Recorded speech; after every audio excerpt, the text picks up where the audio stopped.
तो दोस्तों आदाब नमस्कार सत श्री अकाल। आपका बहुत स्वागत है आपके अपने शो दानिश की ज़ुबानी में। आज की कहानी केरल से है। केरल में एक जगह है कुल्लम। यहाँ पर एक व्यक्ति हैं जिनका नाम है सी पप्पा चंद। उम्र है 82 साल और ये बीएसएनएल के असिस्टेंट जनरल मैनेजर के पद से करीब 20 साल पहले रिटायर हो चुके थे और 20 साल से केरल के कुल्लम में एक सुनसान जगह पर ये रह रहे हैं। और इनकी एक आदत है कि आवारा कुत्तों को खाना खिलाते हैं और कंजूस इतने निहायती दर्जे के हैं कि कभी भी किसी पर पैसा खर्च नहीं करते। और इनकी इसी कंजूसी की वजह से जो इनकी पत्नी है और इनकी बेटी और इनका बेटा इनसे दूर रह रहे हैं। पत्नी इनकी एक स्कूल टीचर से रिटायर है और करीब 100 किलोमीटर दूर वो रह रही है। बेटा विदेश में है और बेटी की इन्होंने उत्तर प्रदेश में शादी कर दी है और अब ये अकेले एक सुनसान जगह पर रह रहे हैं। कंजूसी इस कदर है कि कभी भी इन्होंने कोई बाइक या स्कूटी नहीं खरीदी और सारी ज़िंदगी एक साइकिल से ही ये चलते रहे। और ना ही कभी बेल्ट इन्होंने खरीदी, जो पैंट के अंदर बेल्ट बांधते हैं उसकी जगह ये रस्सी का इस्तेमाल करते थे। इससे आप अंदाज़ा लगा सकते हैं कि कितने कंजूस थे। खैर ज़िंदगी इनके हिसाब से बिल्कुल ठीक चल रही होती है और इसी बीच ये साइकिल से कहीं जा रहे थे कि पीछे से एक कार आती है और इनको बहुत तेज़ टक्कर मारती है और कार वाला वहाँ से भाग जाता है। लेकिन कुछ लोग पीछे से किसी ऑटो में आ रहे होते हैं और वो देखते हैं कि एक बुज़ुर्ग इंसान सड़क के किनारे पड़ा हुआ है और वो इंसानियत दिखाते हुए इनको अस्पताल में पहुंचाते हैं। अब उस वक्त ये बेहोश थे। पूरी रात इनका इलाज चलता है और जो जख्म थे वो काफ़ी गहरे थे और सुबह को इनकी मृत्यु हो जाती है। इससे पहले कि पुलिस कुछ पूछताछ और अपनी जांच आगे बढ़ाती, इसी बीच एक व्यक्ति पुलिस स्टेशन पहुंचता है जिसका नाम एनीमन था और वो जाकर बताता है कल मैंने शराब पी हुई थी और मेरी कार से किसी साइकिल के मुसाफिर को टक्कर लग गई। उस वक्त मुझे लगा कि भीड़ मुझे कहीं पीट ना दे और मैं भाग गया, लेकिन मैं पूरी रात सो नहीं पाया और मुझे लगा कि मुझे पुलिस को जाकर सारी बात बतानी चाहिए। अब खैर पुलिस के लिए एक बड़ा आसान सा केस था। पुलिस को लगा कि जिसने एक्सीडेंट किया है वो खुद पुलिस स्टेशन आ चुका है, कार बरामद हो चुकी है। अब जो ये बुजुर्ग थे सी पप्पा चंद, इनके परिवार को सूचना दी जाती है। अब इनकी जो पत्नी थी वो 100 किलोमीटर दूर थी, उनको बताया जाता है और बेटा इनका विदेश में था और बेटी की शादी इन्होंने उत्तर प्रदेश में कहीं पे की थी। खैर पूरा परिवार इकट्ठा होता है, लाश का पोस्टमार्टम किया जाता है और बॉडी उनके परिजनों को दे दी जाती है। अब वो बॉडी को लेकर जाते हैं इनके जो भी इनका गांव था और वहाँ पर पूरे विधि विधान के द्वारा इनका अंतिम संस्कार कर दिया जाता है। अब सारी चीज़ें पूरी होने के बाद इधर जो ये एनिमल था जिसने कार से टक्कर मारी थी, अब क्योंकि इसने खुद सरेंडर किया है आके, तो इसमें थोड़ी सज़ा कम हो जाती है और इसको जमानत मिल जाती है। अब सारे चीज़ों से फ्री होने के बाद जो सी पप्पा चंद की बेटी थी, अब क्योंकि पत्नी बुजुर्ग थी, वो 100 किलोमीटर दूर रह रही है और बेटे को विदेश जाना है, ले देकर बची एक बेटी। अब उसको लगा कि चलो जो भी पापा की संपत्ति है, क्योंकि जो भी माँ बाप की संपत्ति होती है उस पर औलाद का ये अधिकार है। अब बेटे को इतना वक्त है नहीं, माँ बुजुर्ग है, तो बेटी ने सोचा चलो ये काम मुझे ही करना पड़ेगा और वो यहाँ पर जाती है कुल्लम में और जाने के बाद अपने जो पिता का जो सामान था उसको समेटना शुरू करती है। और इसी बीच वो जो उनके बैंक की पासबुक थी उनको चेक करना शुरू करती है, क्योंकि वो बहुत अच्छी तरीके से जानती थी कि उसके पापा बहुत ही ज़्यादा कंजूस है और कंजूसी की वजह से ही पूरा परिवार उनका, 4 आदमी अलग अलग 4 जगह रह रहे हैं। और वो जैसी पासबुक को देखती है उसमें एक चीज़ देखकर वो चौंक जाती है। उसमें वो देखती है पिछले 6 महीने में 4 बार पैसे निकाले गए हैं और करीब 14 लाख का उनके पिता ने लोन लिया है। अब ये लोन वाली बात उसको हजम नहीं होती। उसको लगता है कि उसके पिता के अकाउंट में पहले से ही करीब करोड़ों रुपए हैं और दूसरा पेंशन बदस्तूर उनकी आ रही है और तीसरा फिर ऐसे आदमी को लोन लेने की क्या ज़रूरत पड़ेगी। या तो उसने कोई ऐसी प्रॉपर्टी खरीदो या कोई गोल्ड लिया हो या कोई गाड़ी हो, और ना ही कोई प्रॉपर्टी के कागज़ मिलते हैं, ना ही इसको कोई गोल्ड मिलता है और ना ही वहाँ पे कोई ऐसी गाड़ी खड़ी थी। तो बेटी को इस चीज़ पर शक होता है। उसको लगता है ऐसे कैसे हो सकता है जो उसके पिता 1 रुपया किसी चीज़ पर खर्च नहीं करते। और एक चीज़ वो और देखती है कि पीएनबी से 70 लाख रुपए निकाल कर जो एक दूसरा बैंक था, इनके 3 बैंक में इनके अकाउंट थे, पीएनबी, साउथ इंडिया बैंक और मुथूट निधि लिमिटेड। इन्होंने 70 लाख रुपए पीएनबी से निकाल कर मुथूट में डाले थे। अब यहाँ पर ऐसा होता है, आपके साथ भी ऐसा होता होगा कि अगर आपने लोन के लिए किसी भी एक जगह अप्लाई किया है, तो 10 जगह से आपको फ़ोन आने शुरू हो जाएँगे, क्योंकि ये बैंक वाले आपस में डाटा एक्सचेंज करते रहते हैं। आपको लगेगा कि मैंने तो एक जगह से लोन के लिए अप्लाई किया है, लेकिन 10 जगह से लोगों को कैसे पता लग गया कि मुझे लोन की ज़रूरत है।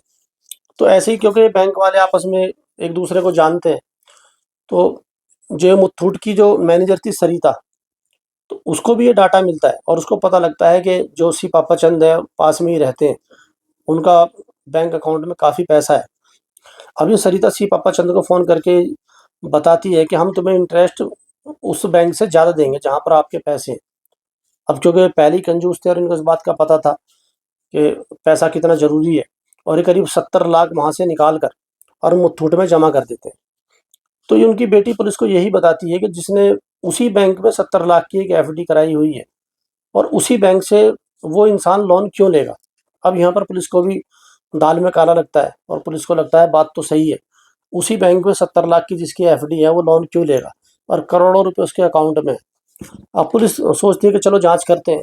23 मई 2024 को वो एक्सीडेंट हुआ था।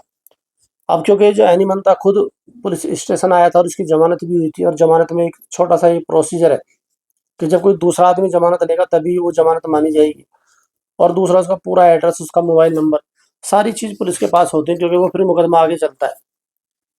अब पुलिस के पास एनिमल का मोबाइल नंबर था। अब उसका वो सीडीआर निकालती है और कॉल हिस्ट्री चेक करती है। तो उसकी कॉल हिस्ट्री में एक चीज़ है कि वो किसी सरिता नाम की महिला से लगातार बातें कर रहा था, और काफ़ी देर तक, और दिन में कई-कई बार उससे बात होती थी। और जो 23 मई को भी पहले हुई, पुलिस ने उससे पहले की भी हिस्ट्री निकाली और उसके बाद की अब तक की। उसके बाद जब पुलिस पता लगाती है सरिता का, तो ये सरिता जो मुथूट निधि बैंक था उसकी मैनेजर थी। अब यहाँ पर कड़ी मिलनी शुरू हो जाती है और पुलिस का शक गहराता चला जाता है, क्योंकि जिसने एक्सीडेंट किया है वो सरिता से बात कर रहा है, और उसी के अंदर 70 लाख की उनकी एफडी है, और वहीं पर उनका काफ़ी पैसा है। अब पुलिस को यहाँ पर साफ हो जाता है कि सारी कड़ी एक दूसरे से मिल रही हैं। पुलिस एनिमल को बुलाती है और उससे फिर क्रॉस क्वेश्चन करती है। अब एनिमल पहले इधर-उधर की बातें बताता है, लेकिन जब पुलिस उसको सीसीटीवी कैमरा दिखाती है कि एक आदमी जो सारी ज़िंदगी साइकिल से चल रहा था, और वो बिल्कुल सही जगह पर साइकिल चला रहा है, सड़क के बिल्कुल किनारे चला रहा है, और एक कार जहाँ पर उसका ऐसा कोई मतलब ही नहीं है और वो सीधा उसको हिट कर रही है, जो वो फुटेज में दिख रहा है। तो एनिमल यहाँ पर टूट जाता है। तो यहाँ पर एनिमल पुलिस को बताता है कि उसको सरिता ने बोला था, जो मुथूट में मैनेजर है, उसने 2 लाख में इसकी सुपारी दी थी, और मुझे इतना बताया गया था कि जो सी पप्पाचंद का बेटा है, जो विदेश में रह रहा है, उसने 2 लाख में इसकी सुपारी उसको दी है और उसने मुझे दी है। यहाँ पर पुलिस उससे पता करती है कि फिर तुमने कब किया और कैसे किया? तो बताता है कि पहले हमने सोचा कि वो साइकिल से जाते ही हैं, सरिता उनको फ़ोन करेगी, और जैसे ही वो बैंक की तरफ जाएँगे, तो हम उनको ऑटो से टक्कर मार देंगे और जिससे उनकी मौत हो जाए। लेकिन हम 2-3 बार कोशिश करते हैं। एक बार हमने टक्कर मार भी दी थी, लेकिन उनको ज़्यादा चोट नहीं आई। उसके बाद फिर हमने फाइनल करा कि कोई कार लेते हैं। तो फिर एक दूसरा बैंक में एक आदमी था जिसका नाम था हाशिफ़ अली। हमने उसकी कार किराए पर ली, और अब हमारे पास कार थी। सरिता ने उनको फ़ोन किया, और वो कि जो भी उनका फाइनल है, जो पैसे का लेन-देन है, उसका कुछ अकाउंट देखना है, आप आ जाइए। और वो वहाँ से निकलते हैं, और ये कार से उनको टक्कर मार देता है। अब टक्कर मारने के बाद ज़ाहिर-सी बात है वहाँ से भागना ही है। लेकिन ये कैसे पैसा पता चलेगा कि उस टक्कर से उनकी मौत हुई है या नहीं हुई है? उसके लिए उनका एक प्लान बी था। पीछे एक ऑटो में एक लड़का बैठा था जिसका नाम था महीम। वो भी किसी दूसरे बैंक में काम करता था, और वो बिल्कुल हमदर्द बनकर वहाँ पर ऑटो से जाता है और जाकर उनको उनको ऑटो के अंदर बिठाता है। और उस वक़्त वो बेहोश थे, तो उसको ये लगा कि उनकी मौत हो चुकी है, और वो उनको अस्पताल में छोड़कर आ जाता है, और आकर यही बताता है कि वो मर चुके हैं, लेकिन जब तक वो ज़िंदा थे, पूरी रात उनका इलाज चलता है, और सुबह को उनकी मौत होती है। अब क्योंकि एक जो बयान था पूरा एनिमल ने दे दिया था, उसके बाद कुल्लम की पुलिस सरिता को अरेस्ट करती है, और सरिता से ये जानना चाहती है कि तुमने उसकी हत्या क्यों की? अब जो सरिता पुलिस को कहानी सुनाती है वो ये थी कि उसको भी बड़े-बड़े अकाउंट चाहिए थे, जो ज़्यादा से ज़्यादा पैसा उसके बैंक के अंदर डाल सके, क्योंकि मैनेजर की ये ज़िम्मेदारी होती है कि ज़्यादा से ज़्यादा फंड जुटाया जाए, जिससे जो बैंक तरक्की करे। और उसको, क्योंकि वो कई बैंकों में नौकरी करके वहाँ पर आई थी, तो कुछ लोगों से पता करती है तो उसको ये पता लगता है कि जो तुम्हारे ही बैंक के पास है सी पापा चंद, उनके अकाउंट में करोड़ों रुपए हैं। वो सी पापा चंद को फ़ोन करती है और वो बताती है कि हम उससे ज़्यादा इंटरेस्ट देंगे जिस इंटरेस्ट में तुम्हारे पैसे वहाँ पर रखे हैं। अब क्योंकि वो पहले ही लालची थे और कंजूस थे, उनको लगा चलो ठीक है। अब जैसे अगर उनको वहाँ से 7% मिल रहा है, तो यहाँ पर सरिता उनको बताती है कि हम 8% आपको ब्याज देंगे। अब वो करीब 70 लाख रुपए उस बैंक से मुथूट के अंदर ट्रांसफ़र कर देते हैं। अब चूँकि उनके बड़े ग्राहक थे, उनसे सरिता की मुलाकात बार-बार होने लगती है। कभी वो ब्याज लेने जा रहे हैं, कभी पेंशन निकालने के लिए जा रहे हैं। इस तरीके से सरिता को उनकी ज़िंदगी के बारे में पता चलना शुरू हो जाता है और धीरे-धीरे सरिता को सारी चीज़ें पता चल जाती हैं। उसको पता लगता है एक बुज़ुर्ग आदमी है, करोड़ों रुपए इनके अकाउंट में, 75 लाख की एफडी उसी बैंक में कराई है जिसमें सरिता मैनेजर है, और ये कभी भी मर भी सकते हैं। और उसको लगता है कि कोई इनके आगे पीछे है नहीं। अब वो ये फाइनल करती है कि उन्हीं के अकाउंट से करीब 14 लाख रुपए वो निकाल लेती है। उसको लगता है कि इनको कुछ पता नहीं चलेगा, लेकिन शायद वो ये भूल गई थी वो पहले बीएसएनएल से जनरल मैनेजर के पद से रिटायर हुए थे। जब उनका ठीक से ब्याज नहीं आ रहा था उनके अकाउंट में, तो वो बैंक में जाते हैं और वो जाकर कहते हैं मेरा ब्याज नहीं आ रहा है। उस वक्त इत्तेफाक ये था कि सरिता ब्रांच में नहीं थी, तो जो ब्रांच के दूसरे ऑफिसर थे, दूसरे काम करने वाले थे, वो उनका अकाउंट चेक करते हैं और वो उनको साफ-साफ बता देते हैं कि आपने पिछले 6 महीने में 4 बार पैसे निकाल लिए हैं इसके अंदर से, और दूसरा आपने एक 14 लाख का इसमें लोन भी लिया है।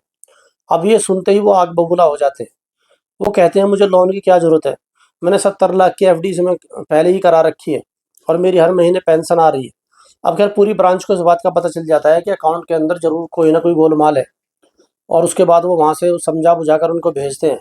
और जब वहाँ पर सरिता को ये सारी बातें पता लगती हैं कि आज वो आए थे और सारी पोल खुल चुकी है, और वो जो एक मैनेजर के पद की जो गरिमा थी, वो भी एक तरीके से खतरे में है। और जितने भी बैंक का स्टाफ था सबको ये पता चल चुका था कि सरिता ने ही कोई न कोई इसमें झोल किया है। अब उसको लगता है कि अब क्या किया जाए? पैसे उसको देने का मन नहीं था वापस, और वो ये चाह रही थी कि सारे पैसे वो हज़म कर ले।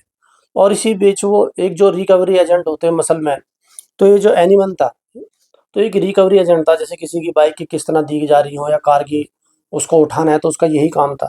तो सरिता उसको बुलाकर ये कहती है कि एक बुज़ुर्ग हैं और जो उनका एक बेटा एक विदेश में रह रहा है, वो 2 लाख में हमें सुपारी दे रहा है इनको मारने की। अब क्योंकि इनको मारना कोई ज़्यादा बड़ी बात है नहीं, एक साइकिल से जा रहे हैं, कहीं भी सुनसान इलाके में अगर इनको किसी कार से ठोक दिया जाए, तो किसी को पता भी नहीं चलेगा और बैठे-बिठाए 2 लाख रुपए आ जाएँगे।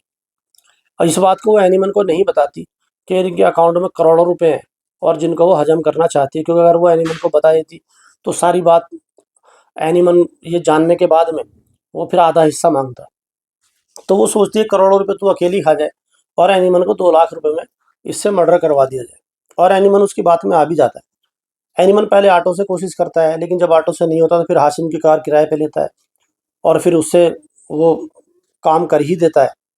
और इस तरीके से जो उनकी बेटी थी सी पप्पा चंद की, उसको ये शक होता है कि उसके पापा लोन क्यों लेंगे, जिसकी 70 लाख की उसी ब्रांच के अंदर एफडी है, करोड़ों रुपए हैं, और रोज़ उनकी पेंशन भी हर महीने बदस्तूर आ ही रही है। और उनकी इसी कंजूसी की वजह से जो एक नॉर्मल एक एक्सीडेंट का केस था, किस तरीके से मर्डर में तब्दील होता है। और उसके बाद फिर ये सरिता, एनिमल और ये हासिफ अली जिसके नाम वो कार थी वैगनार, और एक महिम जो ऑटो के अंदर बैठा था, जिसका काम ये था कि अगर वो बच जाएँ तो ऑटो के अंदर तुम उनका गला घोंट देना या किसी भी तरीके से तुम उनको मार देना। लेकिन उस वक्त वो बेहोश थे, तो महिम को ये लगा कि शायद ये मर चुके हैं और वो ज़िंदा थे, लेकिन सुबह तक उनकी मौत हो जाती है। और जो उनकी बेटी थी पप्पा चंद की, उसको सिर्फ़ उस लोन की वजह से शक होता है कि मेरे पापा लोन क्यों लेंगे।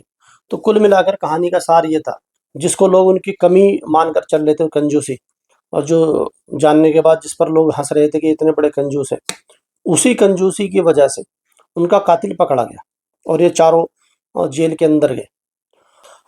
तो ये थी आज की कहानी। इस कहानी पर आपकी क्या राय है कमेंट में ज़रूर बताएँ। चैनल को लाइक करें, सब्सक्राइब करें। अब आपसे मुलाकात होगी कल किसी दूसरी सच्ची घटना के साथ। तब तक अपना और अपनों का बहुत ख्याल रखें। बहुत बहुत धन्यवाद।